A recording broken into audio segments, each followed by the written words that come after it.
ସକାଳେ ଖାଲି ପେଟରେ ଟମାଟୋ ଖାଇଲେ ରୋଗ ପ୍ରତିରୋଧକ ଶକ୍ତି ବଢ଼େ, ମେଦବହୁଳତା କମେ, କୋଲେଷ୍ଟେରୋଲ ଓ ରକ୍ତଚାପ ନିୟନ୍ତ୍ରଣରେ ରହେ। ଅର୍ଥାତ୍ ଟମାଟୋ ଖାଇବା ଭଲ। ତେବେ ଏହାର ଖରାପ ଦିଗ ଦେଖିଛନ୍ତି କି, ଜାଣିଛନ୍ତି କି? ଆସନ୍ତୁ ଜାଣିବା। 200 ବର୍ଷ ତଳେ ଟମାଟୋକୁ ବିଷାକ୍ତ ସେଉ କୁହାଯାଉଥିଲା। ଆମେରିକାରେ କେହି ଖାଉନଥିଲେ। ଗରିବ ଲୋକଙ୍କ ଖାଦ୍ୟ କୁହାଯାଉଥିବା ଟମାଟୋ 10 ଶତାବ୍ଦୀରେ ପର୍ତ୍ତୁଗାଲୀଙ୍କ ଦ୍ୱାରା ଭାରତ ଆସିଥିଲା।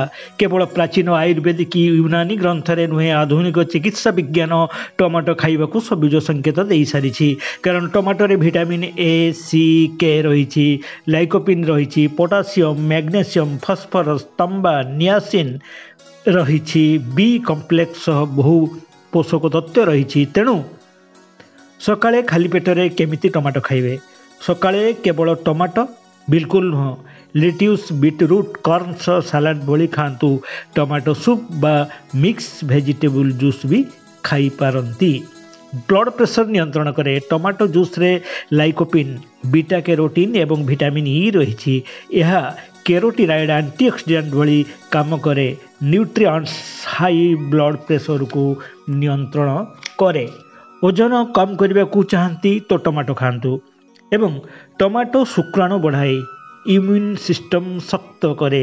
ଟମାଟୋର ଲାଇକୋପିନ୍ ରହିଛି, ଯାହା ନନ୍ ପ୍ରୋ ଭିଟାମିନ୍ ଏ, କେରୋଟିନଏଡ୍, ସେଥିପାଇଁ ଏହାର ରଙ୍ଗ ଲାଲ। ଆଉ ଲାଇକୋପିନ୍ ମେଲ୍ ଇନଫର୍ଟିଲିଟି ଦୂର କରିବା ସହ ଶୁକ୍ରାଣୁ ବଢ଼ାଏ। ଦାନ୍ତ ହାଡ଼ ମଜବୁତ କରେ। ଦାନ୍ତ ହାଡ଼କୁ କ୍ୟାଲସିୟମ୍ ମଜବୁତ କରେ।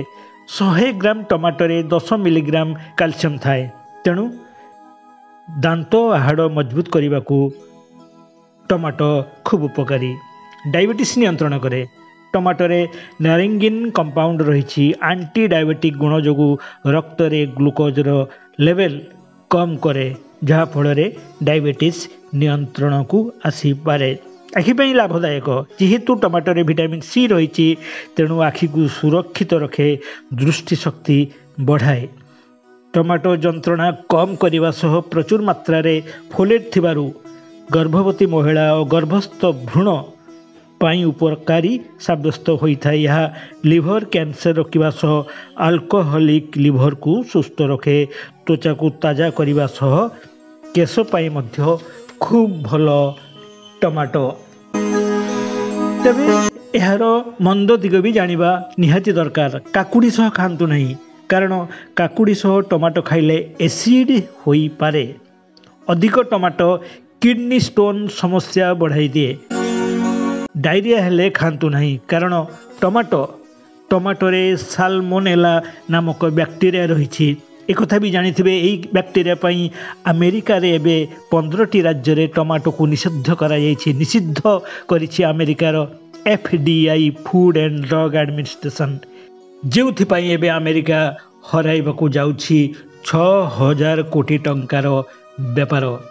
ଏବଂ ଆପଣ ଟମାଟୋ ଯଦି ଅଧିକ ଖାଇବେ, ଏସିଡିଟିର ସମ୍ଭାବନା ମଧ୍ୟ ରହିଛି। ତେଣୁ ଟମାଟୋ ଖାଆନ୍ତୁ, ଠିକ୍ ଭାବେ ଖାଆନ୍ତୁ, ଭଲ ଭାବେ ଖାଆନ୍ତୁ, କିନ୍ତୁ ଅଧିକ ଖାଆନ୍ତୁ ନାହିଁ, କାରଣ ଅତି ସର୍ବତ୍ର ଗହିର୍ତ୍ତମ।